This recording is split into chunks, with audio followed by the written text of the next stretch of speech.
Hello and welcome to our instructional video on how to make perfect and delicious plunger coffee.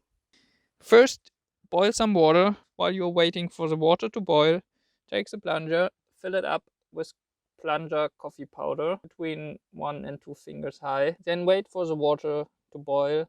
When it's boiling, pour it in the plunger and let it rest for 5 to 10 minutes depending on the strength you want to create. After that period of time, Pop the lid on, push the plunger down, and enjoy.